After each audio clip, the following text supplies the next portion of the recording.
വയനാട് ഉരുൾപൊട്ടലിൽ കാണാതായവർക്കുള്ള തെരച്ചിലിൽ ചാലിയാറിൽ നിന്ന് വീണ്ടും ശരീരഭാഗം കണ്ടെത്തി. മാങ്കയം ഭാഗത്തെ വനത്തിനുള്ളിലാണ് ശരീരഭാഗം കണ്ടെത്തിയത്. നിതിൻ അംബുജൻ വിവരങ്ങളുമായി ചേരുന്നുണ്ട് ചാലിയാറിൻ്റെ തീരത്തുനിന്ന്. നിതിൻ, ഇന്നവിടെ ജനകീയ തെരച്ചിലാണ് നടക്കുന്നത്. ഒരു ശരീരഭാഗം കൂടി കണ്ടെത്തിയിട്ടുണ്ട്.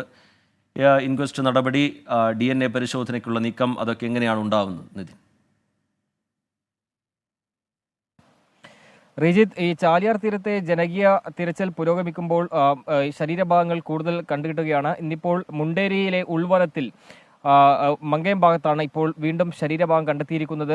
എന്തായാലും ഉടൻ തന്നെ ഇപ്പോൾ ഈ ചാലിയാർ തീരത്തേക്ക് കൊണ്ടുവരും. അതിനുശേഷം അത് നിലമ്പൂരിലേക്ക്, ജില്ലാ ആശുപത്രിയിലേക്ക് മാറ്റാനാണ് ഇപ്പോൾ തീരുമാനിച്ചിരിക്കുന്നത്. എന്തായാലും ദൗത്യസേനയുടെ ജനകീയ തിരച്ചിൽ, സന്നദ്ധ സംഘടനകളും അതോടൊപ്പം തന്നെ മറ്റ് പോലീസും അടക്കമുള്ള സേനയുടെ തിരച്ചിൽ പുരോഗമിക്കുമ്പോഴാണ് വീണ്ടും ശരീരഭാഗം കണ്ടെത്തിയിരിക്കുന്നത്.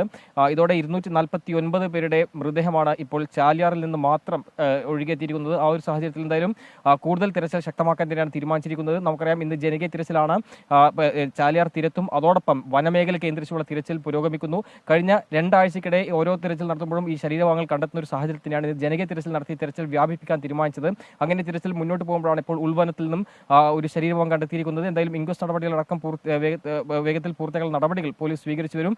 വൈകാതെ തന്നെ മൃതദേഹം ഇവിടുന്ന് നിലമ്പൂരിലെ ജില്ലാ ആശുപത്രിയിൽ കൊണ്ടുപോകുമെന്നാണ് ഇപ്പോൾ അറിയിച്ചിരിക്കുന്നത്. ഇന്ന് രാവിലെ തലപ്പാലി മേഖലയിലും സമാനമായ ഒരു ശരീരഭാഗം കണ്ടെത്തിയിരുന്നു. അത് പുരുഷൻ്റെതാണെന്ന ഒരു നിഗമനത്തിലാണ് ഇപ്പോൾ പോലീസ് ഉള്ളത്. എന്തായാലും കൂടുതൽ തിരച്ചിൽ ശക്തമാക്കി ഇന്ന് വൈകിട്ട് വരെ ഈ ജനകീയ തിരച്ചിൽ ഊർജിതമാക്കാനാണ് തീരുമാനം. ഒരുപക്ഷെ നാളെയും സമാനമായി തന്നെ ജനകീയ തിരച്ചിൽ തുടരാനുള്ള തീരുമാനം ഇപ്പോൾ എന്തായാലും ആലോചനയിലുണ്ട്. വൈകാതെ തന്നെ ഒരു തീരുമാനം ഇന്നിപ്പോൾ ഈ സേനയുടെ ഭാഗത്തുനിന്നെല്ലാം തന്നെ അറിയിക്കും.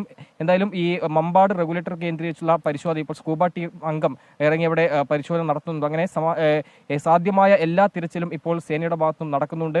ശരീരഭാഗം എന്തായാലും ഇപ്പോൾ ചാലിയാർ തീരത്ത് കൂടുതലുണ്ടെന്ന് നിഗമനത്തിൽ തന്നെയാണ് സേനയുള്ളത്. കാരണം ഈ ചാലിയാറിലെ ജലനിരപ്പ് കുറഞ്ഞപ്പോൾ തന്നെ മണ്ണിനടിയിൽ കൂടുതൽ ശരീരഭാഗം ഉണ്ടെന്ന നിഗമനത്തിലാണുള്ളത്. ആ ഒരു പശ്ചാത്തലത്തിലാണ് ഇപ്പോൾ ജനകീയ തിരച്ചിലുമായി മുന്നോട്ട് പോകാൻ ഇപ്പോൾ തീരുമാനിച്ചിരിക്കുന്നത്. നിതിൻ അംബുജൻ വിവരങ്ങൾ നൽകുകയായിരുന്നു. ഏതാണ്ട് 130ഓളം പേരെ ഇനിയും കണ്ടെത്താനുണ്ട് എന്നുള്ളതാണ് സർക്കാരിൻ്റെ അതുമായി ബന്ധപ്പെട്ടുള്ള കണക്ക്. ചാലിയാറിൻ്റെ തീരത്തെ വിവരങ്ങളിലേക്കാണെങ്കിൽ ഏതാണ്ട് 280ലധികം മൃതദേഹങ്ങൾ ചാലിയാറിലൂടെ ഒഴുകിയെത്തിയിരുന്നു. അതിൽ തന്നെ ഏതാണ്ട് 170ഓളം ശരീരഭാഗങ്ങളുമായിരുന്നു.